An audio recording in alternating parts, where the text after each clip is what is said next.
Hello friends, ഈ upper lips, ചിന്ന്, ചീക്സിലൊക്കെ heirs ഉണ്ടാവും ചിലർക്കൊക്കെ അല്ലേ. ചില ഹോർമോൺ പ്രോബ്ലംസ് ഒക്കെ കാരണം കൊണ്ടാണ് അങ്ങനെ ഉണ്ടാവുന്നത്. ഇത് നോർത്ത് ഇന്ത്യൻസ് ഒക്കെ ആണെങ്കിൽ ഉണ്ടല്ലോ, അവര് ഗേൾസ് ആൻഡ് ലേഡീസ് ഒക്കെ ഇത് കൂടുതൽ ശ്രദ്ധിക്കും. അവര് പാർലറിൽ വന്നിട്ട് ഇതൊക്കെ റിമൂവ് ചെയ്യാറുണ്ട്. നമ്മുടെ നാട്ടിലെ ഗേൾസും ലേഡീസും അത്ര അങ്ങോട്ട് ശ്രദ്ധിക്കണില്ല തോന്നും ഇതൊന്നും. ചിലർക്കൊക്കെ ഇങ്ങനെ കാണാറുണ്ട് ഹെയേഴ്സൊക്കെ. അപ്പോൾ ഇത്തരം ഹെയർസ് ഒക്കെ ഉണ്ടെങ്കിലുണ്ടല്ലോ, ഏറ്റവും നല്ല മെത്തേഡ് എന്താന്ന് വെച്ചാൽ പാർലറിൽ പോണ സമയത്ത് അവിടെ കട്ടോരി വാക്സ് ചെയ്യും. കട്ടോരി വാക്സ് എന്ന് പറഞ്ഞാൽ ഈ കട്ടോരിയിൽ വരുന്ന ഒരു വാക്സ് ആണ്. അത് ചൂടാക്കിയിട്ട് ഇവിടെ ഇങ്ങനെ, ഇപ്പോൾ ഈ അപ്പർ ലിപ്സ് ആണെങ്കിൽ ഇവിടെ ഇങ്ങനെ അപ്ലൈ ചെയ്തതിന് ശേഷം ഇവിടുന്ന് ഓപ്പോസിറ്റ് ഡയറക്ഷനിൽ ഇവിടുന്ന് ഇങ്ങോട്ട് വലിക്കും.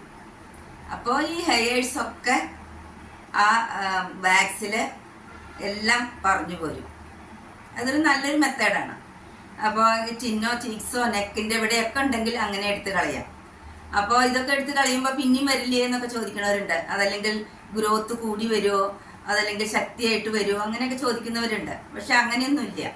നമ്മളിപ്പോൾ ഐബ്രോസ് ഒക്കെ എടുക്കുമ്പോൾ ത്രെഡിങ് ഒക്കെ ചെയ്യുന്ന സമയത്ത് വീണ്ടും വരാറില്ലേ, അതെ, അപ്പോൾ നമ്മൾ വീണ്ടും ചെയ്യലോ. അതുപോലെ ഇതൊരു മാസത്തിൽ ഒരു പ്രാവശ്യം ചെയ്താൽ മതി. അത് മാത്രമല്ല, ഇത് നമ്മൾ കുറേ പ്രാവശ്യം അതെങ്ങനെ എടുത്തു കഴിയുമ്പോൾ അപ്പോൾ പിന്നെ ഇത് കുറച്ച് കുറയുക ചെയ്യുക, കൂടില്ല. പിന്നെ ഇത് നല്ല സേഫാണോ എന്നൊക്കെ ചോദിക്കണവരുണ്ടായിരിക്കുമല്ലോ. ഇതുകൊണ്ട് ഒരു കുഴപ്പമില്ല. അത് എടുത്തു കഴിഞ്ഞാലുണ്ടല്ലോ, അവിടെ ആസ്ട്രിജൻ ലോഷൻ ഉണ്ടല്ലോ, അത് അപ്ലൈ ചെയ്യും. അപ്പോൾ വല്ല റെഡ്നെസ്സോ അങ്ങനെ വല്ലതൊക്കെ ഉണ്ടെങ്കിൽ അത് പോവാനും, പിന്നെ നമ്മുടെ ഈ പോർസൊക്കെ ഓപ്പൺ ആയത് ക്ലോസ് ചെയ്യാനും അത് ഉപകരിക്കും. അപ്പോൾ ഒരു നല്ലൊരു മെത്തേഡാണ്, വളരെയധികം സിമ്പിളുമാണ്.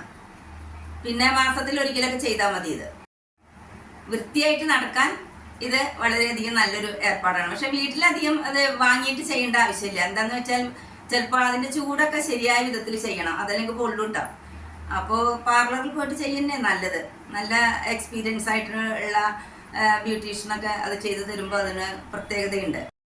ഇനി കൂടുതലായിട്ട് ഇവിടെയൊക്കെ ഹെയർസ് ഉണ്ട്, ഗേൾസിനും ലേഡീസിനും എന്നുണ്ടെങ്കിൽ അതിന് ഹെയർ റിമൂവൽ ലേസർ ട്രീറ്റ്മെന്റ് ഉണ്ട്.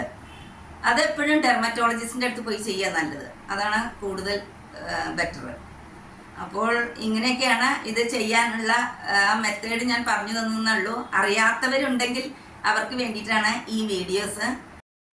അപ്പോൾ എല്ലാവർക്കും കട്ടോരി വാക്സിനെ കുറിച്ച് മനസ്സിലായല്ലോ.